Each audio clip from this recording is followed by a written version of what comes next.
The EPA recommends that you be at 1.5% for your rates. It also, from what we were talking about in another discussion we've had with another community here recently, and RCAP and the EPA were all involved in this meeting that happened this week, that it definitely, which, is Kevin still on here? Because he might recall as well. No, he's gone. No, I'm on, Mayor. I'm Was here. it that?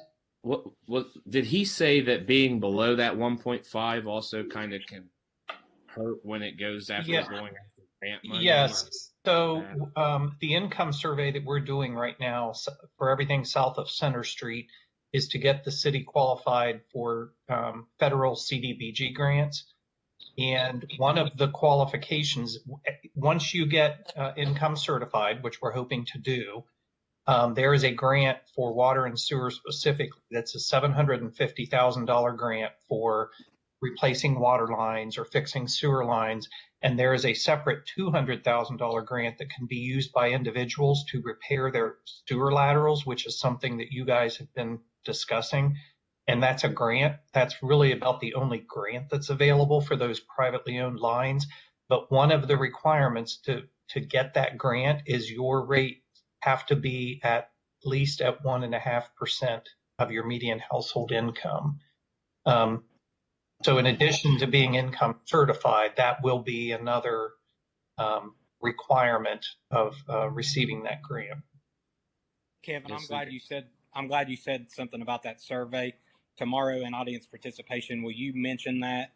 Because I've already had a couple of calls and texts about, is this legit? And I know Sam was going to try to put something out publicly, but there's a lot of people like me that don't use Facebook that will still continue to wonder if it's legit. So would you mind jotting that down to mention tomorrow?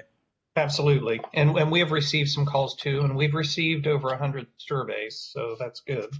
Yeah, it's really good considering it was the first shot and we have 3 chances to do it. Right. But yeah, anyways, I guess pretty much the analysis on it is that, our water rates are a lot lower than the standard requirement, and what most, in general, our water rates are pretty low considering our median household income. It's, whether the other fees and everything else, but our water rates are considerably low for our community. As you can see, right now we're still under 1%, and just taking it up $1 would put us at the 1.1 or 1.11%. So we have a lot of room to grow over time here. As you see, it's instead of, I know you guys mentioned, or someone had asked Bob the question about putting it all on at once, or being able to do this over time, and this is the way it's showed up here is. It's just it's a minimum every year. It's barely, it's not noticeable as putting $5 on at once. It's not even really as much about the appearance or being noticeable as it is just keeping up with the cost of living, and the costs of maintaining our infrastructure goes up, but we collect the same amount. I mean, that's really, that's really been a thing that I've been kind of passionate about, along with Nate, about adjusting our fees based on inflation or the cost of living, because things don't get any cheaper. I mean, gallon of gas isn't getting any cheaper. Gallon of milk isn't getting any cheaper, and repairing our water lines isn't getting cheaper. It's only getting more expensive. So anyway, that's and with this, you can these rates take into consideration the replacements that we have to do each year here. There's line items that we know the life expectancy on, and when we're going to have to replace those, and the costs are factored into these rate increases. So this is something that we can kind of use as a guide to know that we're going to be okay, even with the, what we would have called the unexpected, repairs we have to make or replacements we have to make throughout the years. Sam, could you send us just that spreadsheet without the presentation, just that spreadsheet? Yeah, and there's a few things I need to take out because, I'm going to give you an idea of what this discussion was the other day because I think it's important that you guys be on board with this as well. But we are establishing a good, conversation with the village of Coal Grove right now about the possibility of us selling water to them. But, obviously their biggest fear of doing that is losing their voice in their for their citizens and being able to keep their water rates reasonable for them. But, we're establishing those relations through RCAP, the EPA. So there's some other things on here that have been done, but I want to remove them from there. We're just going to keep it to our specific asset management plan because I believe that Nate wanted to rework those rate analyses on the bulk water sales prices. I did want you guys to know that that is something that we've started, talks with the village about.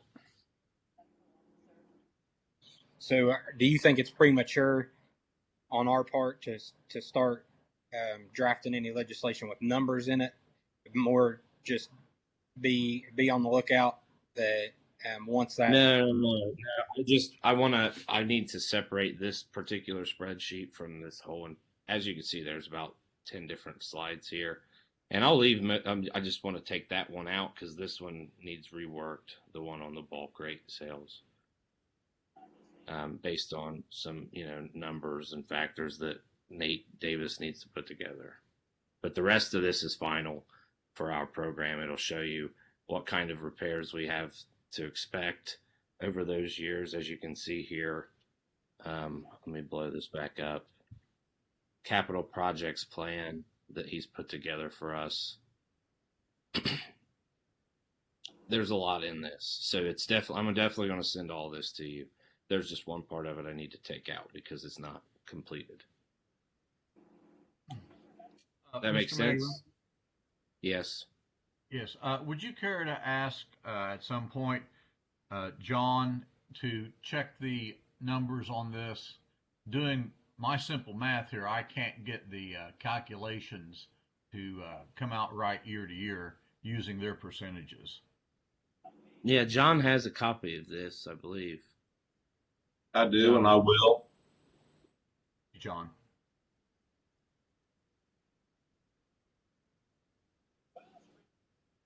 All right. So yeah, I'll forward this on, and I think, like you said, this will give you a good idea. It's a very good tool to use, to gauge the decision that we do moving forward.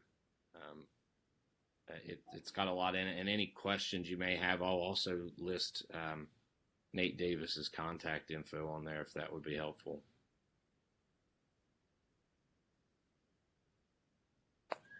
Craig.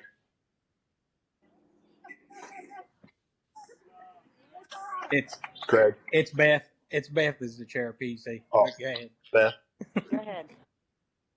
I just kind of wanted to say, just a few things. We paid for the RCAP service for a number of reasons. One was a requirement with the EPA, just overall being able to have an idea inventory of our assets, and then be able to have this rate analysis as a service. And I think they did a pretty good job showing where we need to be. Especially, I like how they factored that in over that 10-year period. So, we have a lot of things that have come up as far as loss of sale, water for Hecla. We have infrastructure projects that are coming up that are in need of funding, including the South 3rd Street water line and a water line replacement underneath the North 5th Street Bridge. So I just kind of want to kind of get some feelers out there. I think I would be on board with legislation with that 10-year increase. as long as at the end of the 10-year there was a clause for CPI also. And then I think we need to really be transparent with residents and maybe put a piece in the Tribune as far as just what we, some of those factors, loss of Hecla sales and the infrastructure projects and the need for updating our water lines, so forth. Just really be transparent as far as what the money is being spent on and what we're wanting to do. If all that's in place, then I'd be happy to sponsor legislation reflecting that. And I kind of wanted to see if there's anybody else interested in that, or if that was just a jumping off point and somebody had some other ideas that they would want to discuss, or maybe if there's a compromise. Nate, are you talking about a cost of living percentage increase in addition to this 1-point-something% increase? I'm talking about following the rates that they had set for the 10 years. And then after that 10 years, having a clause for it. After the 10 years. Correct. Okay.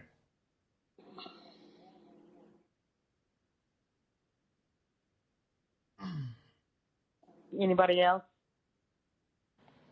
Nate, I think I would be supportive of that if that was in there as well. But you and I share that passion, so I may be a bad barometer of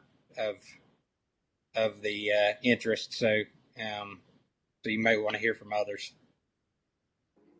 I just would like to hear Councilman Clary's opinion on this, because I know in years past it's been a lump sum increase, and what he thinks of benefits or detriments of this incremental increase. Bob? Yes, sir. So we, Craig, Chris, everybody, so are we looking at the 10-year plan that they had described to us for it to go up so much every year for 10 years, certain percent? Is that what we're looking at, Nate? Yes. That's what we're looking. The only one question I've got on this thing is, and I may have overlooked it, but if we have, we're always talking water. Does the sewage percentage, the way it is now is you pay your water bill, how many thousand gallons of water, then there's an adjustment on it for sewage. So is this thing going to do that, or are we only going to have just the water increases? So right now that we have the water, the only other asset management plan that they have left to complete is on our wastewater side. So they'll be starting that here soon, and then they'll have an analysis on, what assets, upgrades, all that we they'll be putting together the same exact type of plan for our sewer system. Okay. So we're going to, because I think a lot of the citizens felt like we were double dipping on them, because we charge them water and then we multiply that water out to charge them for the sewer, for the sewage. So that will come along later, the sewage will. Yeah, once they complete that plan, they'll have a plan for all the sewer assets and everything too, which I imagine could, that might take a little bit longer because of the feasibility study we have going on right now with Kevin and not knowing what direction we're going with the sewer plan. Yeah. But yeah, that's Don't scare. the next part. I'm in favor of, if we put out and pass a 5-year plan or a 10-year plan, something that automatically increases a little bit every year. I think that's the best way to go, rather than, we raise it right now and then next January, February, we'll be sitting here again and saying, well, we got to take it up again. I'd rather lay it out and let people look at it and say, wow, in 10 years, I'm going to be paying this much more, or most people probably never even look at it. But yet, then in a year when it goes up a little bit, well, then it's doing what it's supposed to. And then next up a little bit. So yeah, I'm okay with going with this long term plan. I think it's a great idea.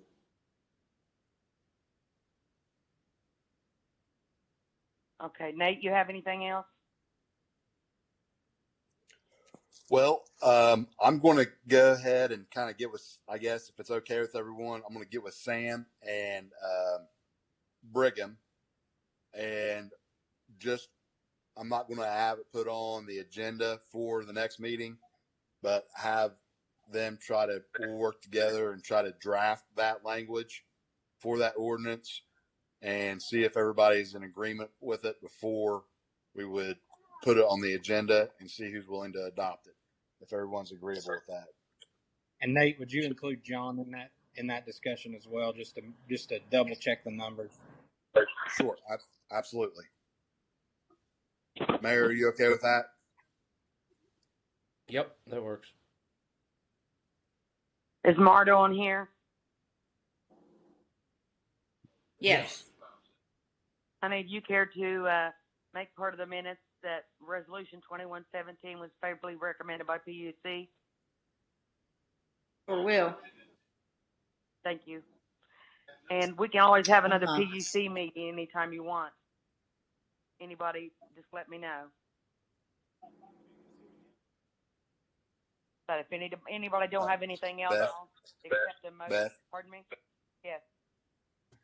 Would you be able to have one prior to the next meeting? I think giving 2 weeks to draft that would be enough time, and then we can discuss that, and then Okay. would that be acceptable to everyone? Yes, Yeah. that's fine. That'd That's be for Thursday. me on the Thursday, meeting. April 22nd. Yeah, Thursday, April 22nd, Beth. Okay, thank you. If you want, you can go ahead and call it now, Beth. Thursday, April 22nd. We should probably do it at 5. Okay, that'll be fine. We can call it now. Chris, you okay with that? 5. Yep. Okay. Okay, I'll accept a motion to adjourn. Move to adjourn from PUC. Second.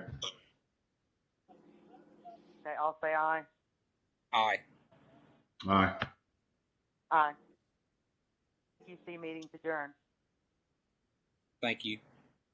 Is Denise Thank Paulus you. on yet? I joined the meeting here. Hello? Yep, I can hear you. Okay. We'll give it just for consistency's sake. Denise will give it 2 more minutes, and then I'll call to order the council of the whole and let you have the floor. Okay. Thank you.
I'll call to order the council of the whole meeting for April 7th, 2021.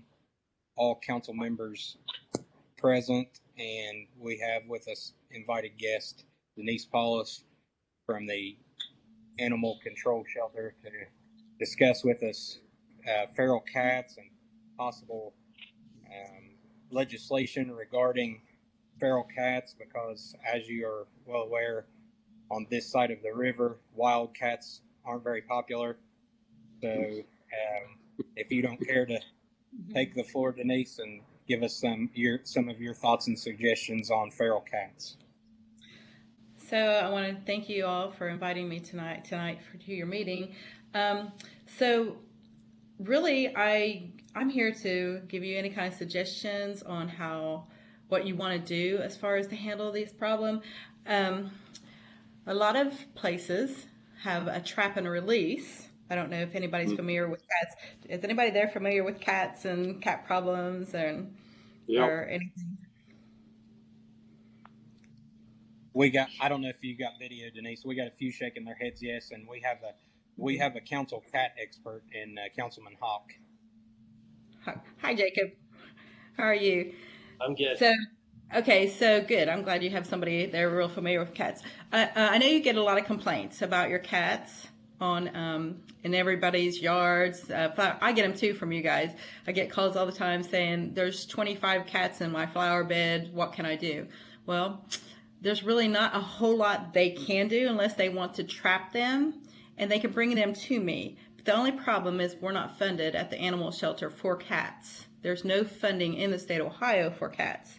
We're funded mainly for dogs, and I know you guys are probably familiar with the ORC 955. That's what we follow, and it's regarding of dogs. They don't. The Ohio Revised Code 955 really doesn't even address any situations with cats, and I've been told that they don't really address cats no more than raccoons or possums or anything of a nuisance animal. So there's no laws that actually are provided for cats. So I did a little bit of just research myself, and the only way I feel like you can do anything about your cats is to have an ordinance about cats. There are towns that have ordinance about cats, and there again, then you have to have somebody that will, I guess, provide some kind of authority with that. We have dog wardens. Different states have animal control officers. I don't know if you guys would be interested in having an animal control officer that could actually help with that. I think that would be a good idea if you had the opportunity to hire somebody, maybe not even part-time, but maybe PRN to help. I know you have a dog warden per se that's PRN. Maybe you can have a animal control officer PRN, and then when you get the calls about cats, then you can refer that to that person. I don't know if that would be something you guys would be willing to do. I guess all the council members probably get complaints about the cats on the riverbank. People love to feed, right?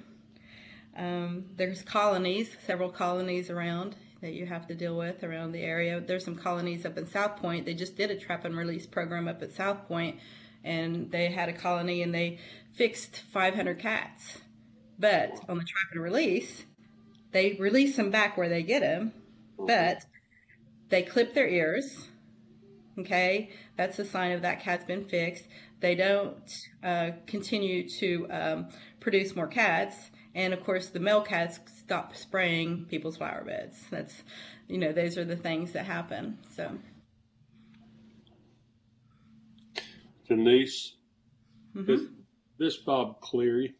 Hi, Bob. Howdy. I was wanting to ask you because a few years ago we had, this cat problem didn't just pop up this year. We've had problems for years. And we used to set traps, like you said, baited traps, and catch them, the feral cats. And then we would take them to a place in Huntington, actually Barboursville, and they would fix them for like $15 or something. But we had to agree to take them back and turn them back loose to the wild. Is that kind of the thing you're talking about? Is there a program at the health department that would do that? Not the health department. And who you're speaking of is Help for Animals. That's in Barboursville, and that price now is $40 a cat. It's not $15. Yeah. Now I think they might be able to work with the Humane Society. The Humane Society, they allow me every once in a while, not very often, to sell their certificates to get cats fixed for $25 a cat.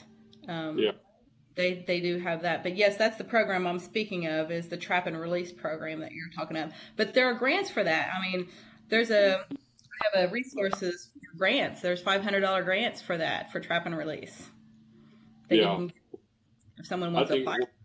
that worked out real good for us because I mean they were multiplying seemed like every 2 or 3 weeks there'd be 4 or 5 more babies, and once we got them all fixed, that was the end of it. Mhm. I think there might have been 2 or 3, and they don't reproduce because they've been Right. fixed. It worked out real well. Have you ever seen the scale of how the cats reproduce and how many cats you'll have in 10 years by 2 cats?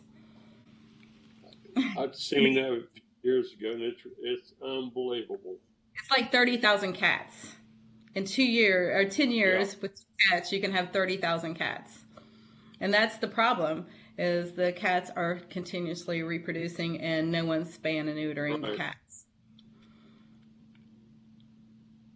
So I don't know. I mean, I could show a couple, like I said, if you guys are interested in an ordinance, I have a couple of examples of an ordinance in different towns that a council has adopted.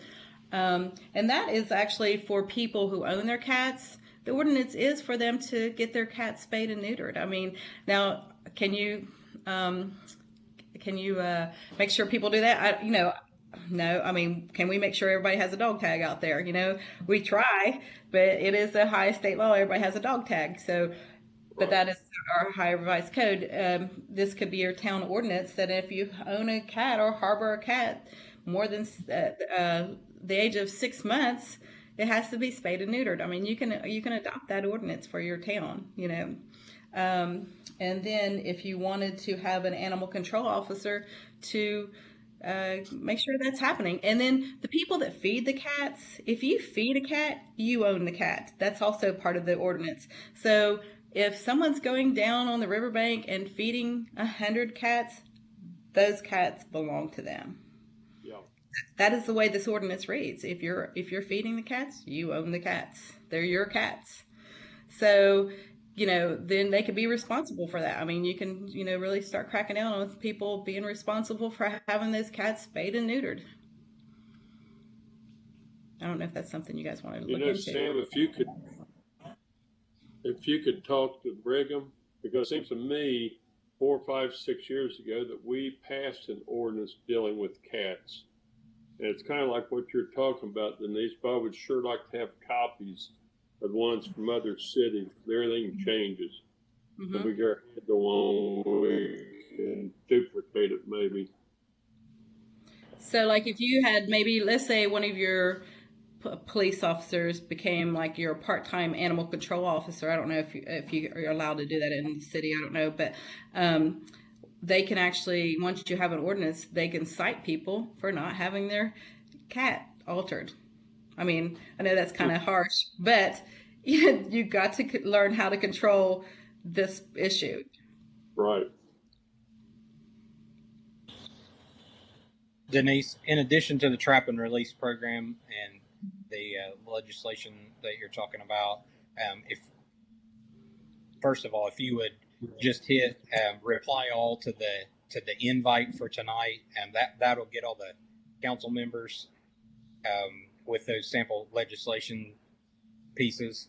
But what was the first solution that you mentioned? Having an animal control officer or the trap? It was, yes. Okay, yeah. So, in saying that, I did speak with, we have our dog warden, Ronnie Hatfield. Then we have an assistant dog warden, Adam Myers. I talked to him and I was like, would you be interested if this Ironton City Council wanted to hire somebody to go out and trap cats? Because when Bob was talking about trapping cats, he said we, but who's we? Who's going to go out there and trap those cats, right? Unless you just have a group of volunteer people that will do that for you.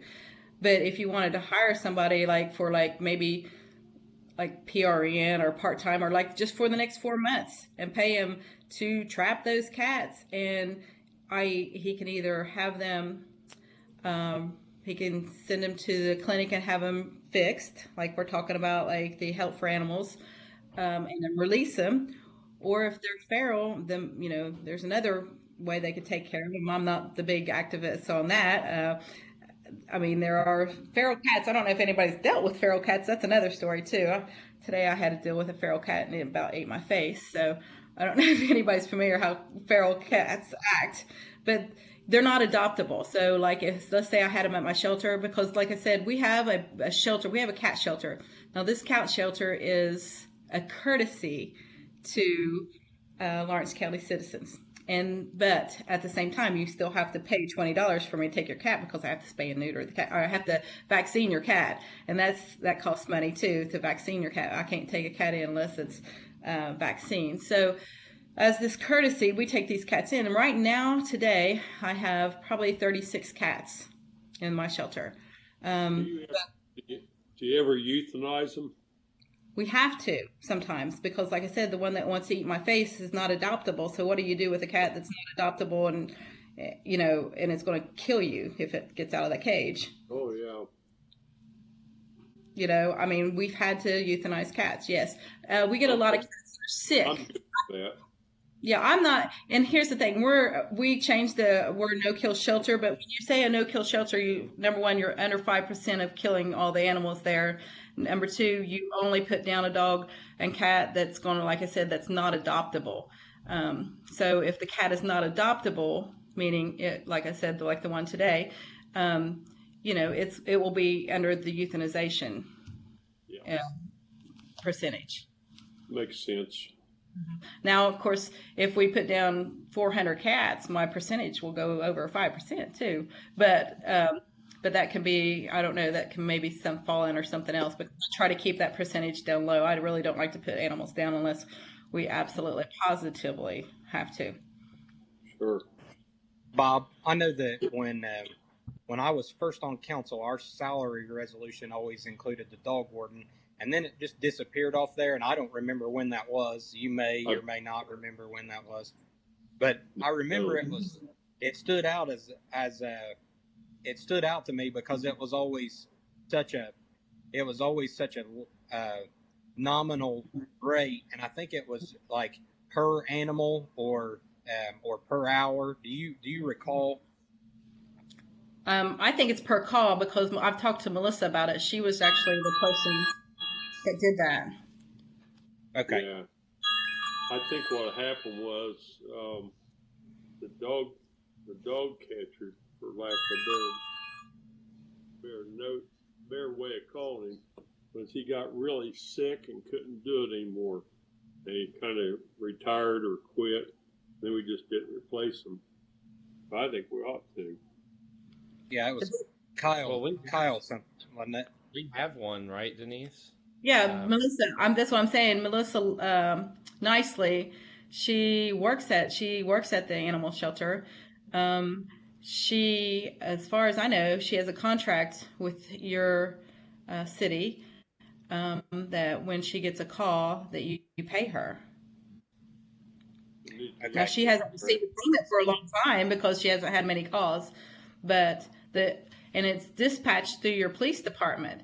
So when somebody from Ironton calls me and says, I have this dog running loose, and I answer the telephone, I tell them that they need to contact the Ironton Police Department because Ironton City has a dog warden, and that way that dog warden gets compensated for that call.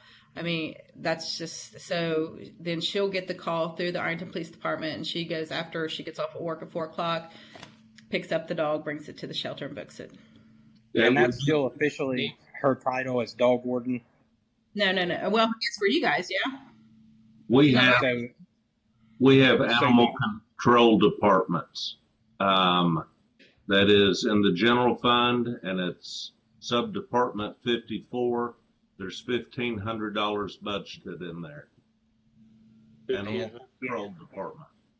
But I'm asking if the role that we have defined in our legislation is dog warden, because it seems to me that on the salary resolution every year we had dog warden, and if we need to change our legislation to reflect animal control officer, then that's something I'd be willing to do.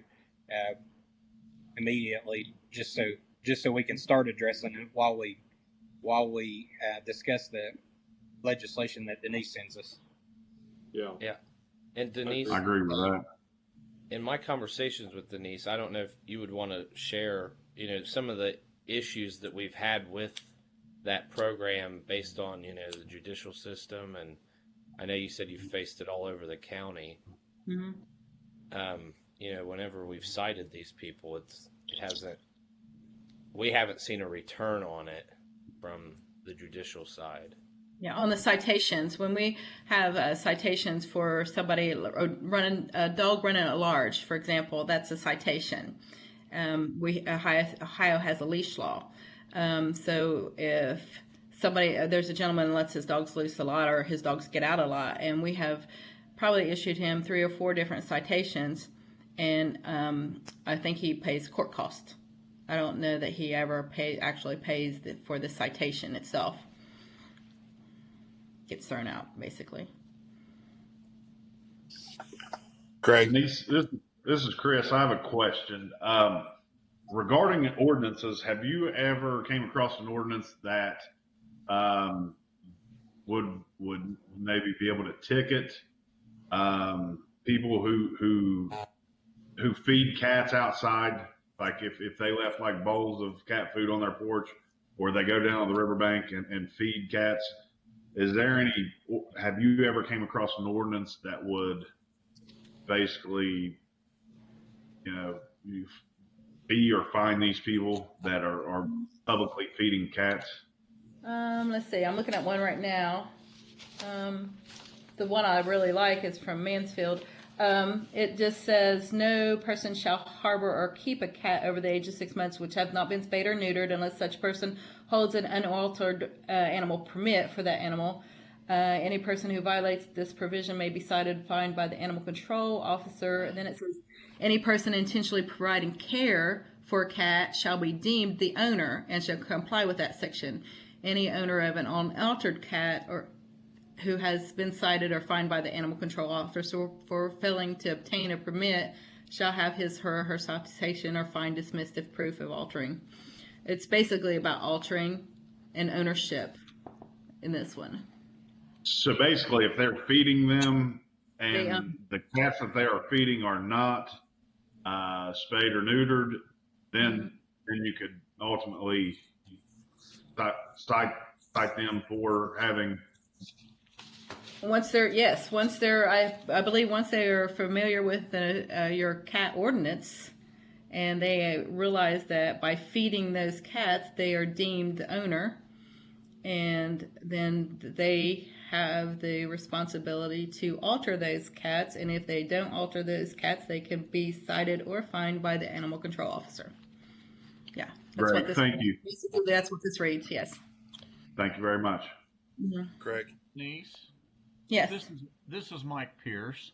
Have a question for you. If you wouldn't mind taking me through this once more. If the feral cats are trapped and then they're taken to some place like Barbersville and they get fixed, then where are they released back into? They have to be released back to the same habitat. So if we trap them in Ironton, they'd be re-released in Ironton. That is what I'm the understanding I'm at. Yes. Okay. That seems to minimally help our situation here. Mm-hmm. And Jacob, you are familiar with cats. Are you familiar with the trap and release program? Not entirely. I just have 6 cats, so. altered, right? All of them are altered, right? Yeah, they're all altered. 2 came in from off the street, and we keep them inside all the time now so they don't cause issues. Right. Their lives were altered the day Jacob took them in and showed them love. There you go. That's great. And Correct. Denise, once a cat has been altered, is it more docile, less apt to tear things up and fight and that sort of thing? Yes, especially the male cats. Especially the male cats. I'll be honest, I've fixed a couple of cats at the shelter myself and brought them to my house and let them be, bring them to the house and they can be barn cats. They slowly disappear because I have coyotes as well, running around back. But, and I'll just say, I don't know if you've seen that there's an increase in coyotes in Ironton and in Colgrove and different areas. And that's because you have a lot of cats. Cats love coyotes. Or coyotes love cats, I should say. Yeah. Yeah, that's exactly what happens. You're feeding coyotes in Ironton. Wow. Denise. Hi, Denise. This is Nate Klein. Hi, Nate. Hey, just wanted to touch base with you there. You talked about, you identified possibly 2 people that would be willing to set traps and catch cats in Ironton, and kind of stopped right there, or change subject. Could you elaborate more who it is, what they would do, and the whole process? If you talked to them about the process of it, the cost, contracting. Yeah, I did. I talked to Adam Myers and I asked him, he's, like I said, he's our assistant warden. And I asked him, I was like, so Ironton has a problem with cats. I said, what would you do? I mean, if they offered you to come out and catch these cats or trap them, however. So he would probably, like, you know, the way he talked to me, like maybe $150 a week. Okay. If he traps at least 10 cats, the minimum of 10 cats. Okay. So I don't know if this falls in your budget. A minimum of 10 cats at $150 a week for 3 months if you wanted him to. And he would trap, you know, no less than 10 cats, maybe 20, but you're still paying him $120. He might trap 30 in a week and you still pay him $150. But, you know, and then he can either, if there's a grant available, trap and release them, or if they're feral and they need to be euthanized, he actually has the ability to do that. Now, there would be a charge in the medication for the euthanization, but I would think that the Ironton City could just pay for the euthanization medicine at that point. Maybe, I don't know if that's something you guys want to do. That's my favorite thing, but that's always an option if you guys want to look at something like that. I mean, you'd probably make a lot of people upset if you did that, but I'm just saying, if you wanted to hire him to either trap and release them back to their habitat or trap them and euthanize them, he would do either one. But that would be something you guys would have to discuss because I don't want to get into that part. That's something I'd be willing to explore as far as a contract with him. We already have $1,500 budgeted for our animal control.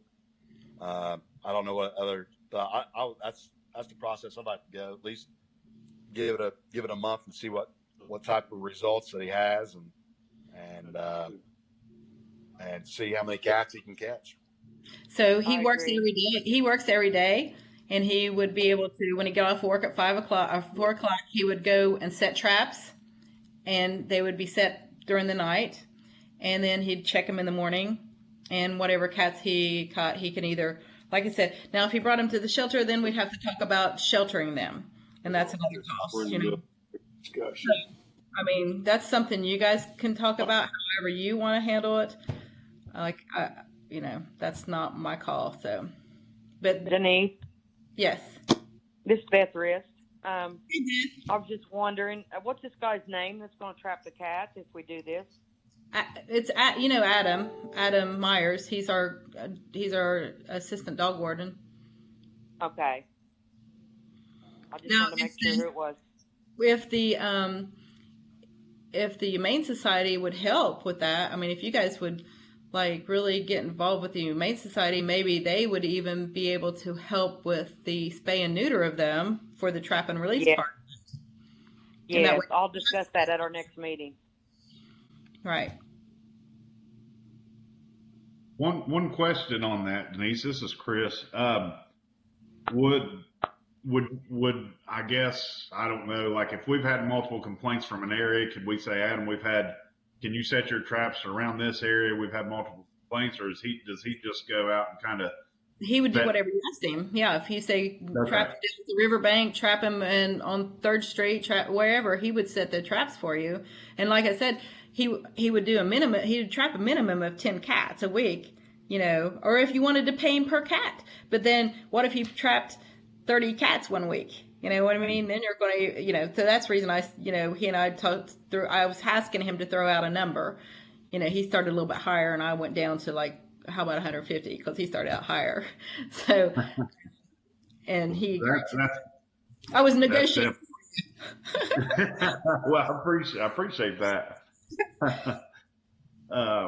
But like Nate said, that's something I'd also like to maybe explore is the catch and release and spay and neuter program with Adam. I appreciate you clarifying all this. And then we also, you have a couple of veterinarian clinics that, if you did the trap and release, if he caught, let's say he did catch 30 cats that week, would one of the veterinarian clinics be willing to spay and neuter them for $25 a cat, and that goes through the Humane Society, and, just there's different ways to handle that. Denise, this is Nate Klein again. What's the cost for sheltering that at your place if we went that option, if we just took them to you? Well, it's normally $20 a cat, but I can talk to maybe the commissioners and see if we could do it for less, maybe $10 a cat. I don't know, because we have to vaccinate them, and so that costs us as well. Each vaccine costs $10, to vaccine a cat. And then we're talking about, just having somebody take care of them. I'm trying to work with the Humane Society to help and just take care of the cat shelter itself. And we have a couple cat ladies that love to come out there and take care of the cats.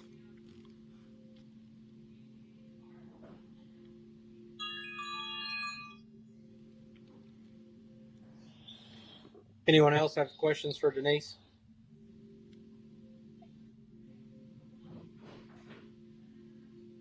Denise, thank you for joining us. And if you don't care to send us sample legislation, again, you can just hit reply all to the invitation that was, no, I sent an email about the invitation.